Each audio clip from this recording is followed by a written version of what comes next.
Vamos a dar inicio a la sesión de hoy. En esta ocasión, el doctor Miguel Torralba, responsable de la Unidad de Investigación de la Gerencia Integrada de Guadalajara y adjunto de Medicina Interna, nos va a dar la charla Confusión e Iteración, dos conceptos esenciales en investigación.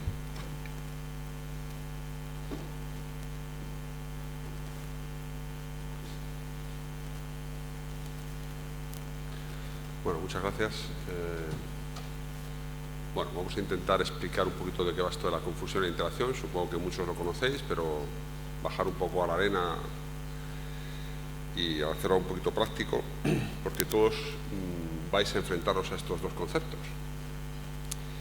Entonces, bueno, estas son las típicas preguntas que hacemos de investigación, una población, una intervención, la comparación y los endpoints o outcomes.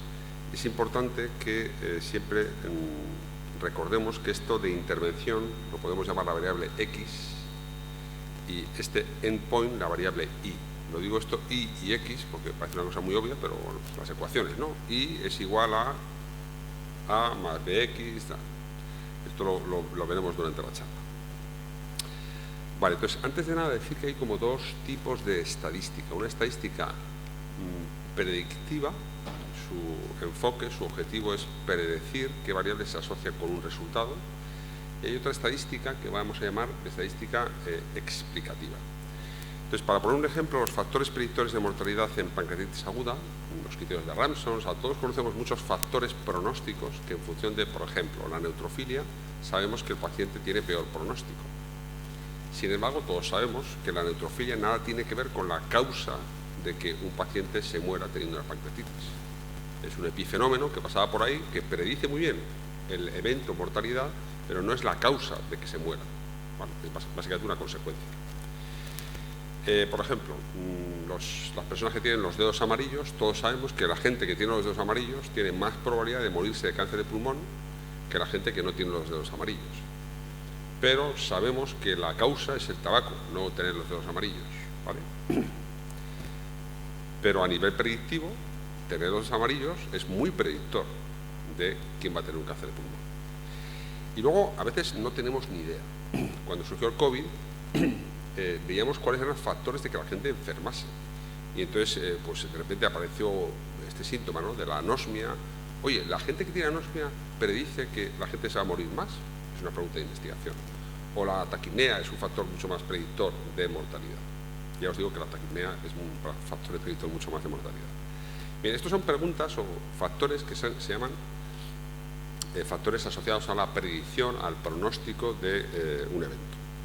Pero por otra parte tenemos la estadística explicativa. Y aquí las preguntas son diferentes. La pregunta es, ¿el café es un factor de riesgo para cáncer? ¿Es un factor independiente? ¿Tomar café se asocia, contribuye causalmente a tener cáncer? Por ejemplo, ¿la calvicie se relaciona causalmente con el cáncer de próstata? ¿Los calvos, es el ser calvo el que hace que vas a tener cáncer de próstata? No me preocupa porque me estoy quedando calvo y es una pregunta que me interesa, ¿no? O no, o es una cosa que se asocia, pero entonces, esa es una pregunta de investigación que, a ver, esto parece como muy tonto, muy obvio, pero a veces, tenemos aquí a los oncólogos, la gente tiene cánceres y no se sabe la causa que, ¿no? La etiología es elusiva. Por ejemplo, el tabaco mata. Las cajetillas de tabaco pone el tabaco mata. Y que yo sepa, no hay ningún ensayo clínico, ¿no? No se puede hacer ensayos clínicos, ¿no? Al 50% de la gente le damos tabaco, al 50% no le damos, vemos la evolución y vemos si muere o no muere. Entonces, para decir que el tabaco mata, que esto fue una pregunta muy compleja cuando las tabaqueras no querían, ¿no?, atribuir los costes de la gente que se estaba muriendo por cáncer de pulmón, etcétera. Decían, demuéstrame que el tabaco mata. Entonces hubo un montón de estudios de cohortes, ¿no?, que poco a poco, ¿no?, los criterios de Bradford Hill fueron diciendo que de alguna forma atribuyeron causalidad al tabaco. Entonces, atribuir causalidad es una cosa muy difícil en la investigación biomédica. Y hay unos procedimientos estadísticos y procedimientos metodológicos que facilitan saber si una cosa es causa o no. Por tanto, la estadística predictiva, el objetivo es predecir la variable dependiente, la Y, a partir de un conjunto de variables independientes, X, y la estadística explicativa, el objetivo es medir el efecto propio. El el efecto ajustado de una o más variables independientes, exposición, ¿no? X, después de eliminar los efectos de un conjunto de variables de control. Perdón, después de ajustar por variables de control. Entonces, la confusión y la interacción son fundamentales, están muy relacionados con esta última vertiente de la estadística explicativa. ¿Ok? O sea, que vamos a utilizar términos de interacción y tal, fundamentalmente en estadística explicativa. Y veremos algún ejemplo. Y habitualmente se realizan estudios de investigación no experimental, o sea, observacionales, cortes. Vale, un ejemplo muy básico y tonto de la confusión. ¿El estado civil se asocia con el cáncer? ¿Los casados tienen más cáncer que los solteros? Yo sé que es un tema que os interesa. Entonces, bueno, pues aquí hacemos una tabla de 2×2. Entonces aquí cogimos a... Esto es un estudio real que se hizo, aunque no son estos números, pero este estudio se hizo, ¿vale? Entonces se hizo, creo recordar, con médicos o con enfermeras, me parece que era. Entonces se cogieron a miles de enfermeras casadas y miles de enfermeras solteras. Se les siguió durante un montón de tiempo y se vio la incidencia de cáncer en casadas y en solteras. Y se vio que básicamente había 3 veces más. No sé si lo veis aquí, a ver. Sí, pues, aquí veis que no tengo ratón, pero bueno. Hay 30 de 100 casados, ¿no? 30 tienen cáncer durante 10 años, ¿no? Esto es inventado, ¿vale? Mientras que los solteros o las solteras, lo que fuera, ¿no? Solamente había 10 casos. Es que a ver, ¿esto funciona aquí? No funciona, ¿no? Vale, facilitando la labor, ¿no? Al ponente, ¿no? Que no tengo aquí ni... No puedo señalar. Que sale el ratón a veces y a veces no. Bueno, veis que hay 100 solteros y de los 100 solteros 10 tienen cáncer, ¿no? Bueno, si hacemos la estadística, hacemos una G cuadrado, la P es significativa, el riesgo relativo, ¿no? Se mueren por cáncer o tienen cáncer 3 veces más los casados que los solteros, ¿no? Hacemos un intervalo de confianza, hemos hecho la estadística, hemos hecho todos los deberes, nos presentamos aquí y decimos, por favor, no os caséis, o mejor dicho, divorciaos todos porque el riesgo de cáncer es muy importante, ¿no? La P es estadísticamente significativa. He hecho un intervalo de confianza, he hecho toda la estadística. Entonces, ¿cuál es el problema aquí? El problema es que esto es un análisis crudo de la realidad, una asociación muy cruda, pero que no está ajustada por otras variables o otros factores de confusión. Entonces, todos sabemos que el estado civil y el cáncer, que esta es nuestra pregunta de investigación, esto es factor de riesgo, la pregunta de investigación que cursa el evento, pero hay un factor que es claro, que es la edad, ¿no? Y todos sabemos que en promedio los casados o las casadas tienen más edad que los solteros. ¿Y no será que es la edad la que se asocia al cáncer claramente, la que está confundiendo esa relación del estado civil con el evento de interés, ¿no? Que es el cáncer? Pues obviamente, ¿no? Entonces, cuando sabemos que la edad influye en el cáncer y se asocia de forma distinta con el estado civil, entendemos que hay un factor de confusión, y lo podemos claramente identificar, que la edad se comporta como un factor de confusión. Confunde la asociación del estado civil y el cáncer. Vale, para evitar este problema de los factores de confusión, que es clave en investigación, básicamente utilizamos los estudios de intervención, los ensayos clínicos, que ahí podemos homogeneizar los grupos y se eliminan estos factores de confusión, especialmente el ensayo clínico. Pero muchas veces, como en el caso del tabaco, no podemos hacer ensayos clínicos y el 90% de toda la investigación que se hace en este hospital es investigación observacional, no es experimental. Entonces, cuando hacemos investigación experimental, tendremos que utilizar técnicas estadísticas que nos permitan analizar los factores de confusión o si hay o no interacción. Vale, vamos a ver este concepto de interacción con un ejemplo. Por ejemplo, la hidroclorotiazida disminuye la tensión arterial, ¿no? Pues un antihipertensivo, pues sí, lo sabemos, ¿no? Ahora, ¿cuánto disminuye la tensión arterial? Entonces aquí tenemos, bueno, dos casos, ¿no? Dos cosas. Una es la hidroclorotiazida, que hemos hecho el estudio, y por cada miligramo de hidroclorotiazida baja en 2 milímetros de mercurio la tensión arterial. Esto es una variable X, ¿no? Que influye sobre una variable Y. Y aquí tenemos, por otra parte, otra variable que es el consumo de sal. Cuanto más sal tomas, por cada gramo de sal que tomas, sube 3 milímetros la tensión arterial. Uno lo baja, otro lo sube. Esto en una ecuación, todos sabemos que haríamos una cosa así parecida a esta, ¿no? La hipertensión, que es la variable I, pues disminuye en 2 unidades por cada gramo, ¿no? La pendiente, este 2 es el beta, la pendiente, ¿no?, de hidroclorotiazida respecto a hipertensión, y la sal pues incrementa porque es un coeficiente positivo, ¿no? Bien. Ahora, la pregunta es, ¿el efecto de la hidroclorotiazida varía según la sal ingerida? ¿Es distinto cómo actúa la hidroclorotiazida en función de cuánta sal tomas? Y esto es algo real, que existe, que nos vamos a encontrar cualquier cosa que hagamos, ¿no?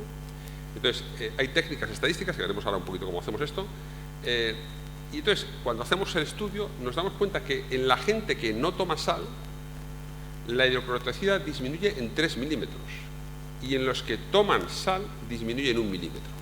O sea, que el efecto de la hidroclorotiazida es diferente en función de la sal que tomas.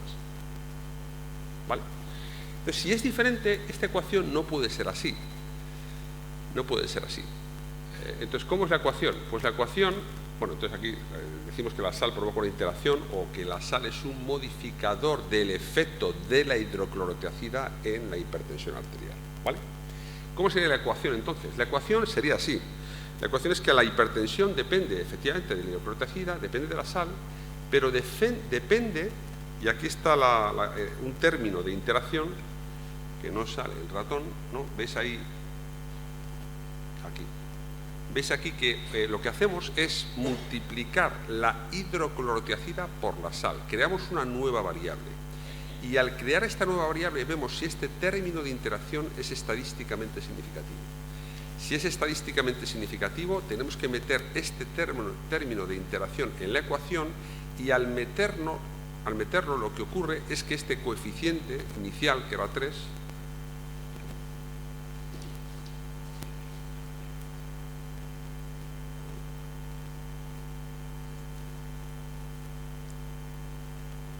estamos intentando probar aquí funciona, pero es que no se ve apenas, no tiene mucha potencia. Gracias, perdona. Bien, entonces aquí la clave es que cuando metemos un término de interacción, lo que ocurre es que estos betas iniciales de nuestra ecuación se modifican. Pero la forma de saber cómo se va a modificar la hipertensión, tenemos que introducir esta variable y la interacción. ¿Vale? Y este término de interacción se hace multiplicando una variable por la otra. Y se ve si esto es estadísticamente significativo. Vale, entonces vamos a poner varios ejemplos. El café se asocia con el infarto. Esto es un tema que nos interesa mucho, ¿no? Porque me acabo de tomar un café, de hecho. Entonces vamos a ver si el café se asocia con el infarto, ¿no? Y de hecho después de aquí iremos a tomar un café. Entonces depende de lo que digamos aquí, iréis a la cafetería o no. Bueno, a la cafetería a tomar un té, un café o un vaso de agua. Vale, entonces, bueno, la pregunta de investigación es si el café se asocia con el infarto, pero todos sabemos que el tabaco claramente se asocia con el infarto, y no vaya a ser que haya una asociación entre tabaco y café. Y la gente que toma café habitualmente fuma más, ¿no?, que la gente que no toma café. Como esas asociaciones, esas relaciones entre las poblaciones están mezcladas, están confundidas, es interesante, es importante saber el efecto específico de cada variable en el infarto. Entonces, para eso ha habido dos aproximaciones. Una es el análisis estratificado, que lo vamos a poner aquí porque nos ayuda mucho a ver un poco cómo se mueven estas variables, si hay confusión, si no hay confusión, o si hay interacción, o si hay confusión e interacción, ¿vale? Si hay algún tipo de estas cosas. Aunque esto es interesante y lo vais a ver y lo vais a escuchar, ahora a todo se hace con análisis multivariante, que nos da el resumen de todo, ¿vale? Pero muchas veces cuando tenemos pocos pacientes no podemos hacer análisis multivariante y hacemos análisis estratificado. Para hacerlo de forma docente vamos a hacer un análisis estratificado. Vale, entonces aquí tenemos, fijaros en la primera, no sale aquí, ¿no? En la primera tablita, ¿vale? Esto es una tabla de contingencia y aquí tenemos a 500 personas que toman café Voy a intentar explicaros bien esta tablita, porque voy a poner varios ejemplos con este tipo de tablas, ¿vale? Este es el análisis crudo y este de aquí es el análisis estratificado. Estratificado entre no fumadores y fumadores. Vamos a la primera tablita y entonces decimos, mira, hay 500 personas que toman café, 500 personas que no toman café, de los 500 que toman café, 30 tienen infarto, de los 500 que no toman café, 20 tienen infarto. Parece que hay más infarto entre los que toman café que entre los que no toman café. 6% de infarto entre los que toman café, 4% entre los que no toman, la diferencia es un 2% y el riesgo relativo, la incidencia de infarto entre los que toman café entre la incidencia de infarto entre los que no toman café es 1,5. ¿Todos entendemos esto? Seguro, ¿no? Esto es importante porque vamos a... Bien. Cuando hacemos el análisis estratificado, vemos que, oye, independientemente de la gente no fume o que la gente fume, los riesgos relativos son exactamente iguales. ¿Vale? Por tanto, si esto fuera así, diríamos que el tabaco no confunde la relación entre el café y el infarto. Y efectivamente, el café produce infarto, si esto fuera así. ¿Entendido esto? Análisis crudo, análisis estratificado, por el factor de confusión. Si los riesgos relativos en los estratos son iguales que en la tabla, ¿no?, en el análisis crudo, vemos que en el análisis estratificado la variable aparentemente de confusión no confunde la relación real entre café e infarto. Vale, vamos a ver otro ejemplo. Bueno, estos son los riesgos relativos que no varían. ¿Veis? Que es 1,5, 1,5, 1,5. Vale. No hay confusión ni interacción. Vamos a ver esto. Aquí tenemos a gente que toma café y el efecto es 4. Hay 4 veces más infarto entre la gente que toma café que entre la gente que no toma café. Imaginaos que tenemos esta tabla, ¿no? He dedicado toda mi vida a ver si el café produce infarto y llego a esta conclusión. ¡Ah! No toméis café, o sea, ¿no? Carteles en la cafetería, ¿no?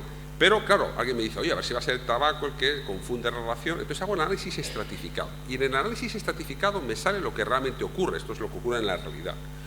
Cuando analizo a los no fumadores, veo que hay el mismo porcentaje de infartos entre los que toman café que entre los que no toman café. Y cuando estratifico entre fumadores, veo que, efectivamente, el riesgo de infarto es muy alto entre los fumadores, mucho más que entre los no fumadores. Pero es el mismo entre los que toman café que entre los que no toman café. Por tanto, el riesgo relativo es 1 y el riesgo relativo es 1. Entonces, en el análisis estratificado, este riesgo relativo de 4 ha pasado a ser 1 en los ambos estratos. Por tanto, podemos decir que aquí el tabaco confunde la asociación espuria, falsa, entre café e infarto. Por tanto, el tabaco es un factor de confusión. ¿Entendido, no? Entonces, este 4 pasa a ser 1,1 en ambos estratos. Cuando el riesgo relativo baja o sube más o menos igual respecto a este crudo, decimos que hay confusión, ¿no?, en el análisis estratificado. Hay confusión sin interacción. Esto lo hacemos con Stata, por ejemplo, y lo hacemos estadísticamente, fácilmente, y aquí veis que pues, hemos hecho lo mismo. Stata lo tenéis todos en los ordenadores, en el icono de investigación podéis acceder a Stata, que es un software estadístico, y vemos aquí café expuestos y café no expuestos. El riesgo relativo es 4, lo bueno de aquí es que te da el intervalo de confianza, que es más complicado hacerlo, ¿no?, manualmente, ¿no?, en tablas de 2×2. Ahora, cuando queremos hacer, si hay una relación entre el infarto y el café, pero estratificado por tabaco, ¿vale?, vemos que los que no fuman tienen un riesgo relativo de 1, los que fuman un riesgo relativo de 1, el efecto crudo es 4, pero el efecto combinado, y esto que es MH, esto sabéis, ¿no?, esto de Mantel y Hensel, ¿no?, ¿os acordáis? Esto lo leéis en los artículos, ¿no? Sí, me suena, esto es que me encantan los nombres estadísticos, ¿no?, son muy rimbombantes, ¿no?, pero no sabemos lo que significa. Bueno, pues el Mantel y Hensel se utiliza para ver un poco el efecto combinado entre los estratos. Como la P no es estadísticamente significativa, vemos que no hay diferencia entre los que fuman o no fuman y cuando se ajusta el efecto es nulo. Vamos a ver otro ejemplo estratificado. Tenemos aquí, ahora olvidaros del café y vamos a ver la edad. ¿Vale? Entonces aquí vemos a sujetos, ¿no?, sujetos que fuman, 500, que no fuman, tiene un 8%, bueno, parece ser que el tabaco aquí no influye en el infarto. Pero cuando estratificamos por la edad, porque ya nos intuimos que, oye, la edad sí se asocia al infarto, ¿vale? Cuando estratificamos por la edad, hay un riesgo relativo de 2,2 y de 1,8. O sea, en los dos estratos se incrementa, ¿no?, el riesgo relativo respecto del riesgo relativo a nivel crudo. Entonces, aquí esto implica que la edad se comporta como un factor de confusión. La edad confunde el efecto crudo de fumar frente a infarto. Hay confusión sin interacción. Vale, y ahora vamos a ver otro ejemplo. Igual, tabaco, no tabaco y edad. Y aquí lo que vemos es que el efecto crudo, cuando no estratificamos, es de 4,6. Fumar multiplica por 4,6 la probabilidad, el riesgo de que tengas infarto.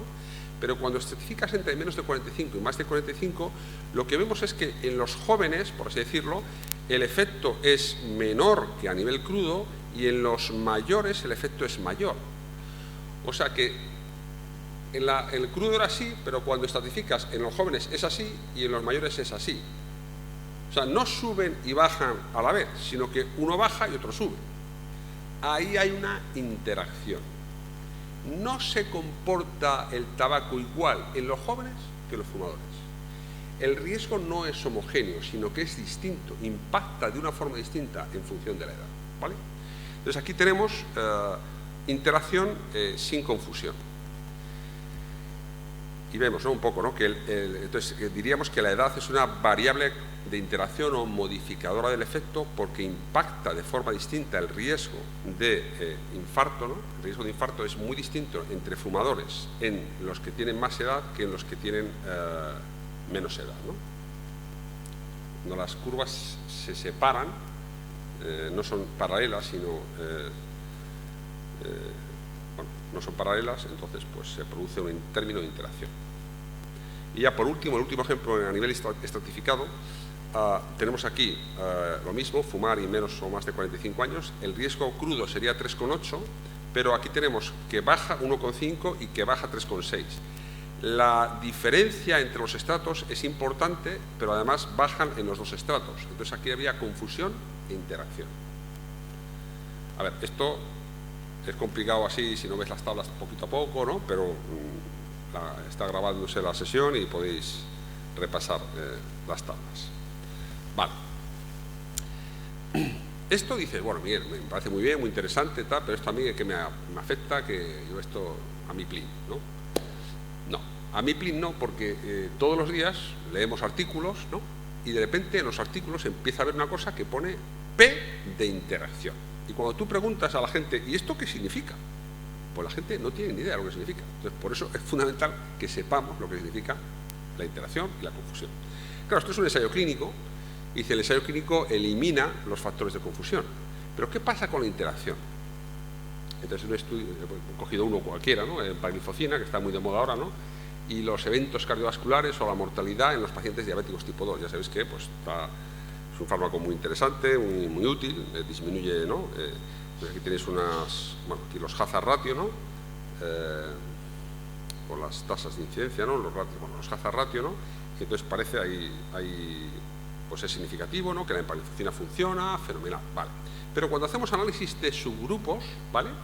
Aparece esta tabla, ¿no? Que estáis muy acostumbrados a verlos, un tipo FOREXPLORE, por análisis de subgrupos.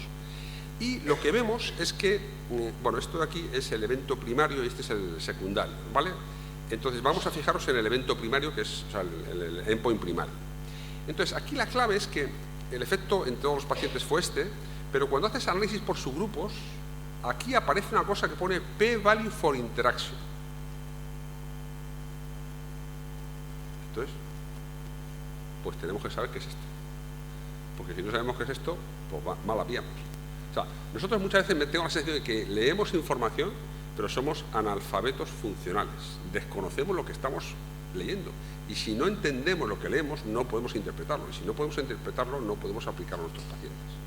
Entonces, esto básicamente significa que aquí la X es la empagliflozina y la Y es tener un evento cardiovascular, ¿vale? La pregunta es si se comporta de igual forma la empagliflozina, ¿vale?, en un grupo que en otro. Y vemos que no, que el efecto de la empaglifosina es distinto en función de unos subgrupos.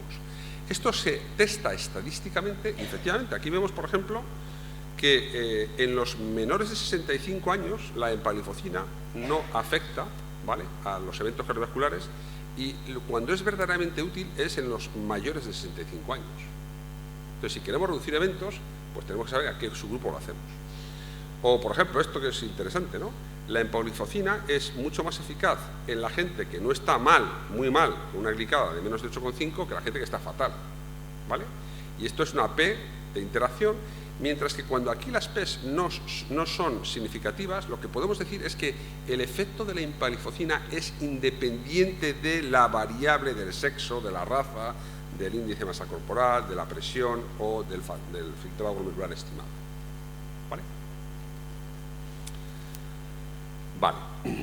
Y vamos a intentar hacer ahí unos pequeños ejemplos con... Tengo todavía 10 minutos, ¿no? Por lo menos, ¿no? Vale. Entonces, vamos a ver aquí una tablita muy sencillita, que aquí lo que vemos es, no sé si veis aquí, identificador, 1, 2, pacientes, ¿no? O sea, sujetos, 1, 2, 3, 4, 5, 6. Tenemos alcohol, consumo de, o sea, miligramos de alcohol en sangre, no sé cuántos. Aquí la reacción, tiempo que tardan en reaccionar, ¿vale?, a un estímulo. 0 es estímulo auditivo, 1 es estímulo luminoso, ¿no? O sea, tú tomas alcohol, te dan un estímulo, tienes que frenar, ¿no? Entonces, tiempo que tardas en reaccionar. ¿Entendéis el ejemplo, no? O sea, muy sencilla, 6 sujetos, y vamos a ver qué pasa. Entonces, cuando hacemos el estudio, lo que vemos, esto está hecho creo que en SPSS, vemos aquí el beta, estos coeficientes, ¿no? Tenemos la constante, el A, y aquí está el coeficiente del alcohol, que es 0,375. Aquí no es estadísticamente significativo porque no, bueno, son 6 pacientes, es casi imposible, ¿no?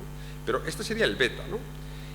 Cuando incorporamos no solamente una variable, sino 2 variables, vemos que el estímulo luminoso es estadísticamente significativo, aquí el alcohol también es estadísticamente significativo, y sin embargo el coeficiente, el tiempo que uno tarda en reaccionar, no se modifica a pesar de que pongamos el estímulo.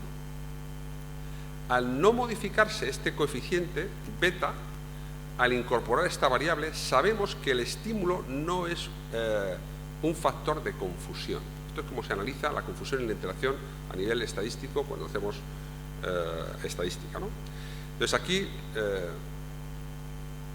bueno, esto es gráficamente, ¿no?, pues cómo afecta el estímulo luminoso o auditivo. Entonces, el alcohol, si ponemos solamente alcohol, esta sería la ecuación, pero si ponemos estímulo luminoso, se modifica el alfa, ¿no?, la constante.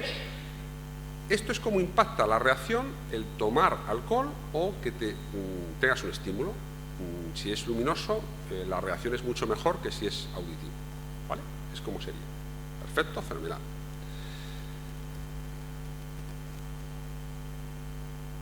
Vamos a hacer lo mismo, y aquí tenemos constante. Imaginemos que pasara esto. O sea, estos son ejemplos, son inventados. Imaginemos que pasa esto. Cuando pongo el alcohol, el beta es este. Y cuando pongo el estímulo, el beta cambia. O sea, si solo pongo esta variable, tengo este coeficiente. Pero cuando pongo el estímulo, el coeficiente se modifica.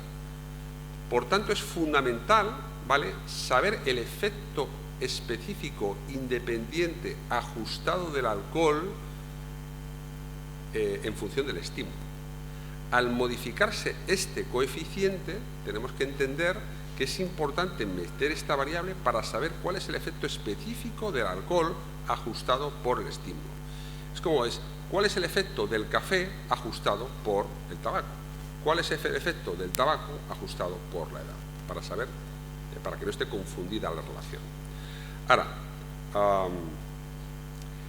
esto es súper importante. Mirad, la confusión no se analiza midiendo P's. Estos son algunos autores, ¿no? Dice, la prueba de utilizar una prueba estadística, P's, para valorar si la confusión, si hay un factor que es confusor o no, es incorrecto. No se analiza la confusión utilizando estadística con la P, ¿no?, el P-valor de Fisher, ¿no? La forma de analizar la confusión, de meter términos de confusión, se hace, Se hace cuando ese coeficiente beta se modifica más de un 10% cuando introduces el factor de confusión. Si al meter una variable, este coeficiente beta se modifica más de un 10%, tienes que meter esta variable de confusión aunque la P no sea estadísticamente significativa. Aquí estamos hablando de estadística explicativa. A ti te interesa saber cómo el alcohol afecta a la reacción ajustado por una serie de variables. En la estadística predictiva, todas las variables que tú metes te interesan cuáles son las que son las P significativas. Pero en la estadística explicativa, la única P que te interesa es la del alcohol. Me interesa cómo el alcohol impacta a la reacción del sujeto ajustado por otras variables. Sean significativas o no significativas, si modifican más de un 10% el beta específico, hay que meterlas en el modelo. Vale, tenemos aquí un ejemplo. Y ahora, aquí lo que hemos hecho es saber si hay o no interacción. Para saber si hay o no interacción, hay que meter, aparte del alcohol, la reacción y el estímulo, que es lo que teníamos antes, otra nueva variable que es alcohol por estímulo. Alcohol por estímulo. Esta es la variable I, esta es la variable X que me interesa analizar. Este es un factor que puede ser confusor, pero metemos un factor, un término de interacción. El término de interacción, esto lo hace el ordenador fácilmente, lo que hace es multiplicar.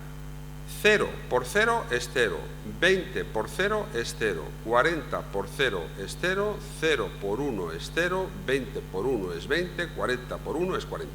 Esta cosa rara que sale aquí en esta tabla es el término de interacción. Entonces, cuando yo meto el modelo, pues aquí tenemos el modelo completo, tenemos el alcohol, el estímulo y el término de interacción. El término de interacción es estadísticamente no significativo. Cuando no es estadísticamente significativo, ya sabemos que no va a haber interacción. Que el efecto del alcohol sobre la reacción es siempre mantenido, es constante, no hay interacción.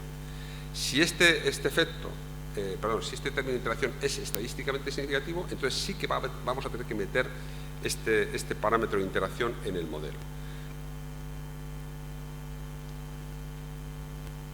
Entonces el coeficiente es 0,75, el coeficiente con el estímulo es 0,75, entonces sabemos que no hay interacción y el estímulo no modifica el beta, ¿vale? Tampoco habría confusión aquí. La forma de la ecuación sería esta.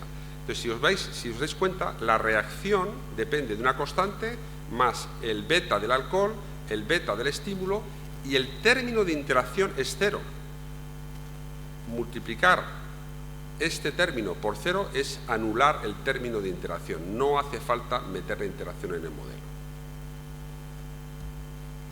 Ahora, ¿qué pasa cuando realmente hay interacción? Hacemos lo mismo en la misma tabla, ¿no? La misma tabla, la misma multiplicación de los valores. Aquí lo que ocurre es lo siguiente.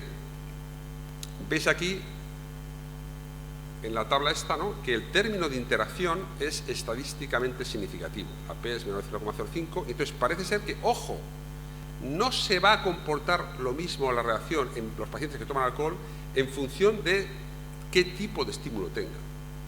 ¿Vale?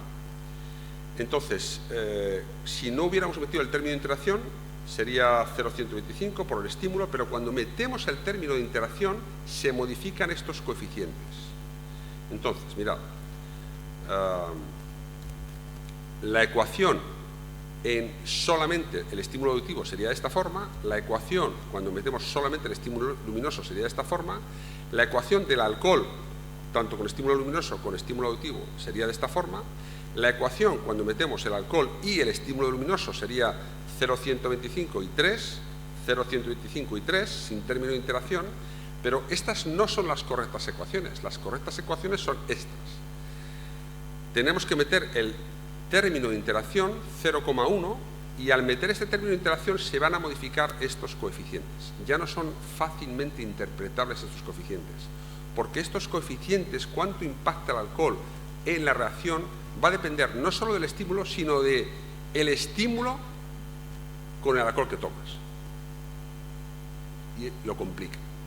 Pero la verdad está en la última ecuación, no en las anteriores. Y nosotros, como investigadores, perseguimos la verdad. Pues por eso es importante entender los conceptos de confusión e interacción. Entonces, Dicho lo dicho, querido Miguel, cuando interacciono contigo me siento más confuso, ¿no? Es muchas veces la sensación que tengo, ¿no? Pero bueno, la idea es intentar explicar esto poquito a poco, y yo sé que a veces cuesta, pero que sepáis que esto es la realidad. O sea, la vida es complicada y hay que intentar hacer los mayores esfuerzos para saber lo que es la verdad, ¿no? Entonces, bueno, está ahí grabada la sesión y tenéis aquí las diapositivas para los que quieran echar un poco más de horas a estos términos de confusión e interacción. Y nada, cualquier duda que tengáis, pues aquí estoy para intentar aclararla.